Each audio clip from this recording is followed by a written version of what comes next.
You think that pulling away means losing him. That's the lie you've been told all your life.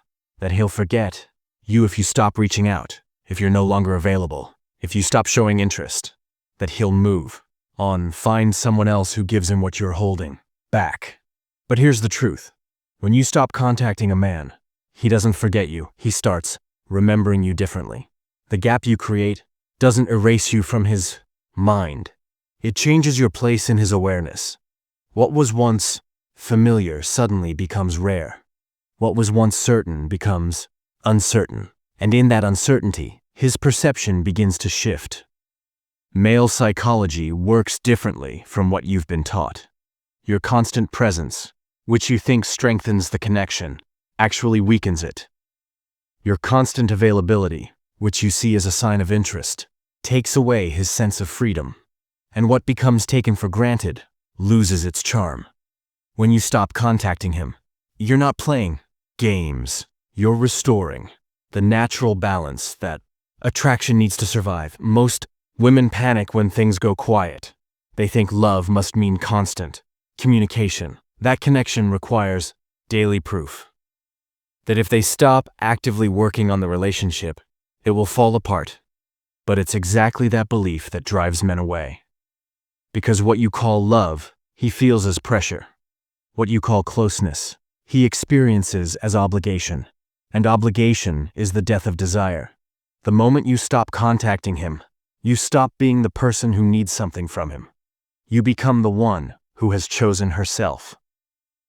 That decision, that quiet act of self-respect, speaks louder than 1,000 messages. The truth is, men don't chase what they already have secured. They chase what challenges them. They invest in what stays slightly out of reach. Not because they're shallow or afraid of commitment, but because masculine energy experiences value through pursuit. When you stop contacting him, you're not abandoning the connection. You're giving it room to breathe. You let him feel the weight of your absence instead of the tightness of your constant presence. And in that space, something unexpected happens. He begins to crave what he thought was guaranteed. This text is exactly about what happens in his mind when you pull away. The psychological shift that begins with your withdrawal. The phases he goes through, from confusion to curiosity to desire. And above all, how you can maintain your inner strength without losing yourself, because everything you thought you knew about men turns upside down. Here, the moment you stop contacting him, the real game begins. In the first 24 hours, nothing seems to happen, at least not visibly. He doesn't notice it right away because he's used to your rhythm, your good morning message, your check-in at lunchtime, your question about how his day was. Those little gestures have become background noise, familiar, pleasant, almost invisible in their predictability. When they suddenly disappear, it doesn't feel threatening, it feels like space. And space, at first, feels like relief. He goes about his day, thinking everything is the same. Maybe he's busy, maybe he's focused on his own things, maybe he thinks he'll reach out later. But later never comes, because he's learned that you're always there, that the door is always open, that he can be sure of your affection without having to earn it.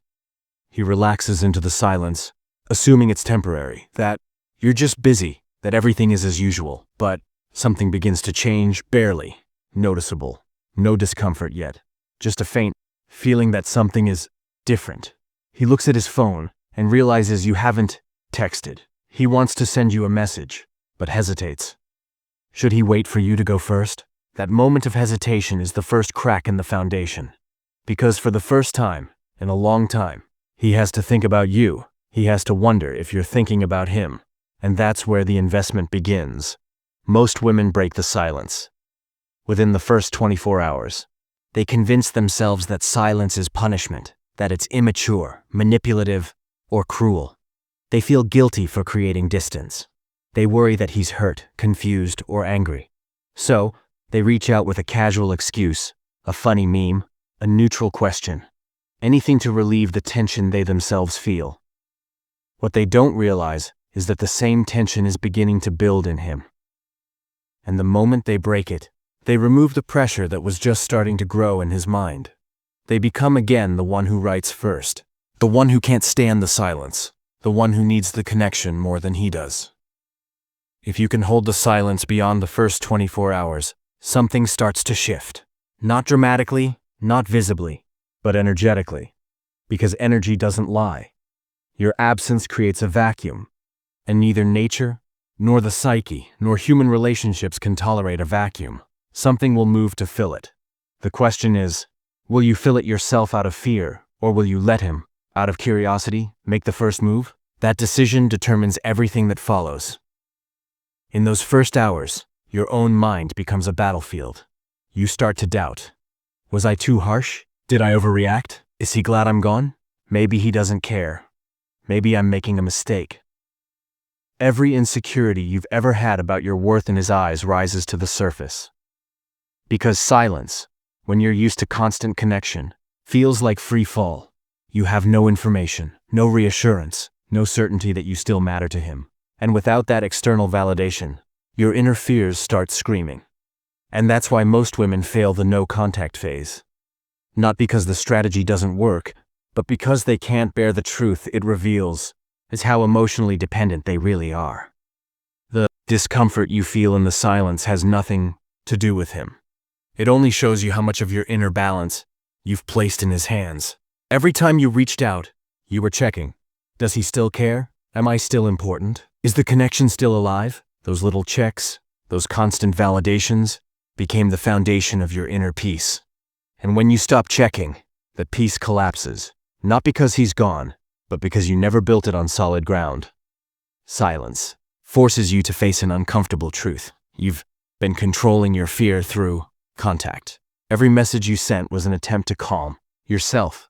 Every conversation you initiated was a test to make sure he still wanted you. And now, without those tests, without those confirmations, you have to live with the raw feeling of not knowing, with uncertainty, with the possibility that you gave more than he ever received. That realization, as painful as it is necessary, because only then can something change within you. The strength you're looking for doesn't come from his reaction, but from your ability to sit in the silence without needing it. If you can go 24, 48, 72 hours without writing, not as a tactic, but because you're truly at peace no matter what happens, then everything changes.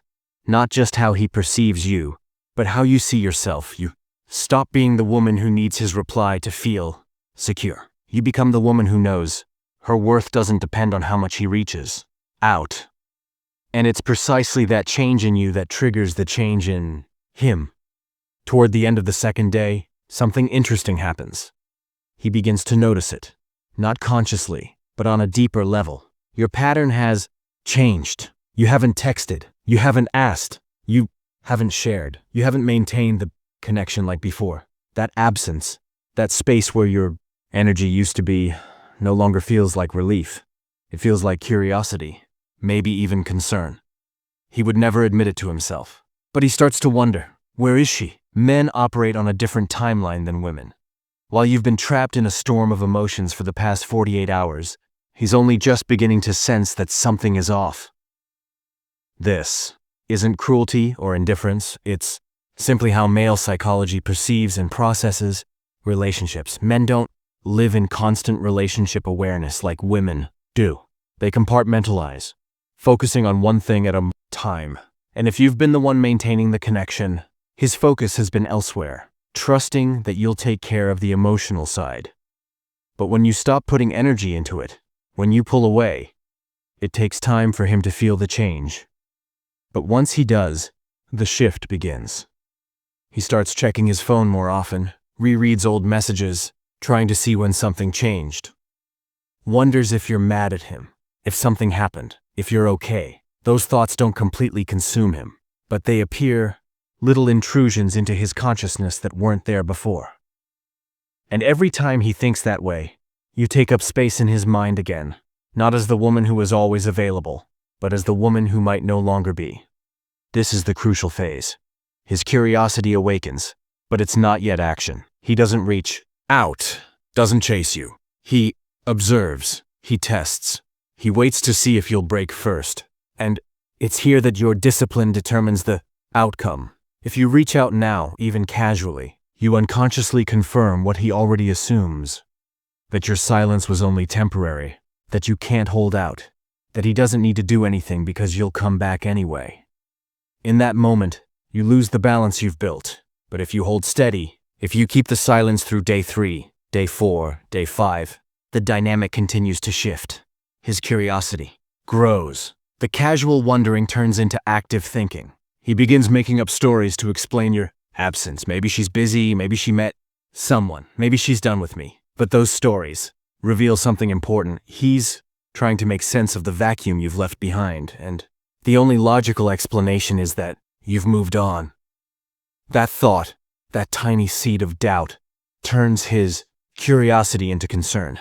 Psychologically, this is the moment when perceived value reverses. When you were always available, your value to him was stable, known, comfortable. But the moment you became unreachable, your value became uncertain, and uncertainty fuels desire. He begins to remember things he once took for granted.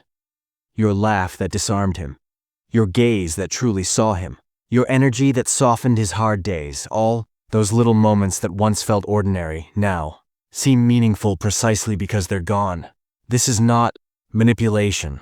It is human psychology. We value what we think we might lose more than what we are sure we already have. As long as you contacted him every day, he had you securely, and that sense of security made him complacent. But now, with every day of your silence, that security fades. It turns into instability. And instability doesn't make men withdraw. It makes them pursue. Not because they are playing games, but because masculine energy is oriented towards securing what matters.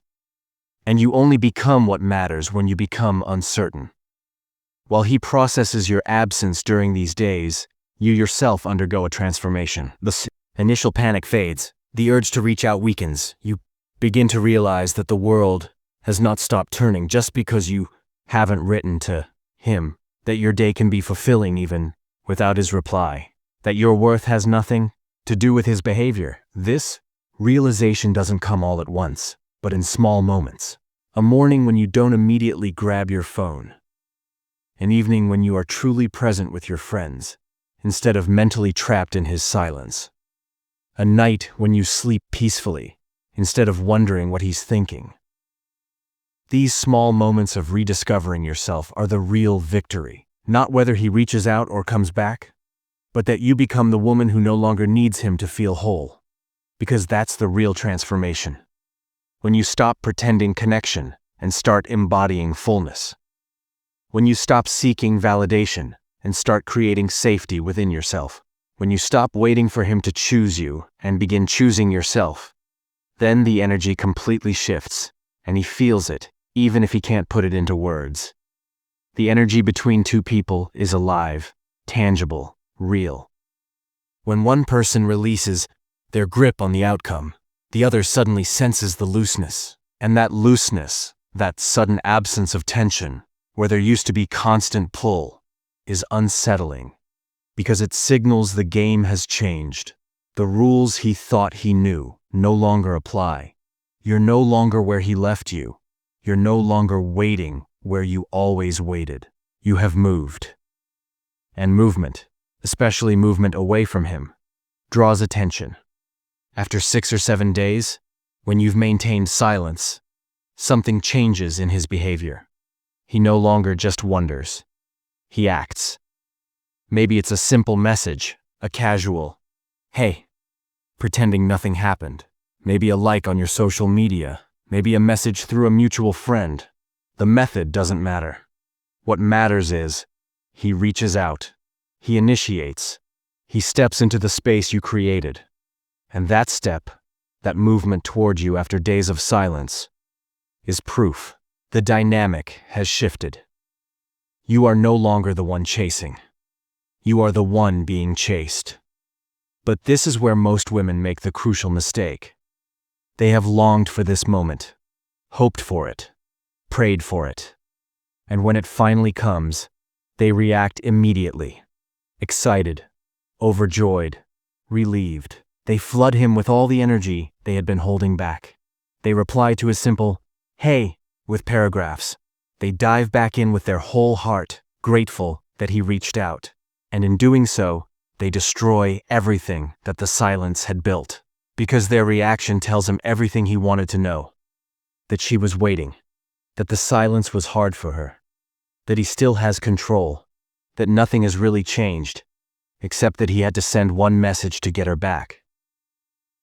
The true power of no contact isn't just in sparking his curiosity, but in holding firm when he tests whether you are truly different from before. When he reaches out, your reaction determines whether the change is lasting or temporary. If you respond from the old pattern, out of need, relief, or excitement, the dynamic immediately returns to what it was. You are once again the one who tries, the one who's available, the one who can't handle his absence. But if you respond from your new inner state, calm, composed, centered, then the new energy remains. You don't reject him. You don't play games. You simply respond. As a woman who doesn't need attention to feel complete. That difference is everything. It's the difference between strategy and transformation. Strategy is external, calculated, a performance. It eventually breaks under pressure because it doesn't come from real change. Transformation, on the other hand, is internal, genuine, lasting. It happens when you've truly reached the point where you are at peace, with or without him. When his message is nice, but not necessary. When his interest is welcome, but not defining. When his presence enriches your life, but doesn't complete it. That energy is what keeps him seeking. Not because you're holding him, but because you are whole. When you respond from this new state, he feels the difference. Maybe your reply is short, but warm. Maybe you acknowledge him, without jumping into a long conversation. And maybe you answer, but don't ask questions to keep the chat going. These aren't techniques. They're natural expressions of a woman, whose life is full with other priorities, other sources of joy, other goals. And that reality, that visible sign of a full life, is magnetic in a way that availability never can be. He expected to find you where he left you, waiting, ready, grateful for his return. But you're not there. You're somewhere else, stronger, more centered. And this gap between what he expected and what he now experiences creates tension. The good kind. The kind that makes him act. The kind that makes him question if he truly understood you. The kind that makes him wonder if he still has the same access to you.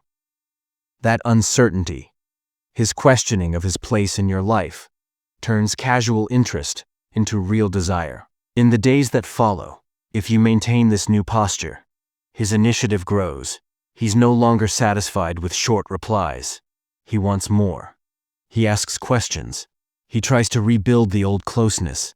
He might even get frustrated because you no longer react the way you used to. But that frustration isn't a setback. It's proof the dynamic has reversed. Because even frustrated pursuit is still pursuit. It shows he's investing energy he didn't have to before. That he's now fighting for something he once took for granted. And effort, in the psychology of attraction, increases value. But you must understand, his increased attention doesn't mean you've won. It means the balance has been restored. You no longer carry all the weight while he relaxes. You no longer chase while he escapes. The energy is balanced. And only balanced energy can sustain a true connection. Everything else is imbalance. And in every relationship, there are moments when balance is lost. One gives too much, while the other only takes. One chases, while the other retreats. One invests heart and energy, while the other is only half present.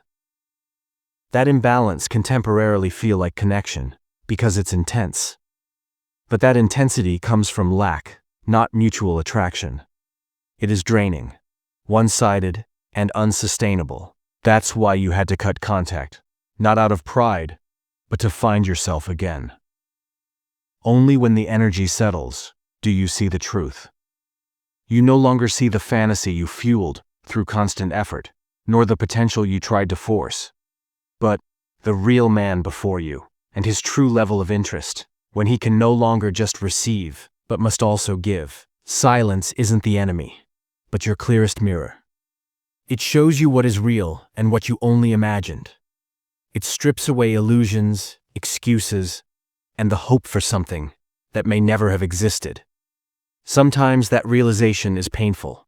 You realize that the man you chased was never ready to truly meet you, that you were in love with an idea, not reality. You loved potential, not the person. And as much as it hurts, that's liberation, because you stop fighting for something that existed only in your mind. But sometimes, silence shows you something else. There are men who wake up when you stop carrying everything alone. Men who start acting only when you step back. When you stop being constantly available, they begin to appreciate your time and energy again. Then you see, it wasn't always lack of interest, but an unbalanced dynamic in which you gave too much and he grew too comfortable. And when you stopped making it easy, he started moving, not perfectly, but genuinely. In the end, silence reveals everything you need to know. You see whether he truly wants you or just the attention you give. Whether he sees you or just likes the feeling of being needed. Whether there's mutual interest or only your one-sided effort. That truth is sometimes bitter, but it's freeing. Because even the uncomfortable truth leads you to your own strength. So trust the silence, trust the space, trust the discomfort. On the other side of that silence stands a version of you who knows her worth. A woman who will never again accept less than mutual devotion. A woman who has understood that true love is not pursuit, but choice. Because in the end, that's the most important lesson. Your worth was never defined by whether he contacted you. It was always defined by your choice to choose yourself. And choosing yourself, again and again, despite longing, fear, or uncertainty, is not weakness. It is strength. It is freedom. It is the moment you realize you never played his game. You always played yours. And in your game, you don't chase. You choose. And what is truly meant for you will always choose you.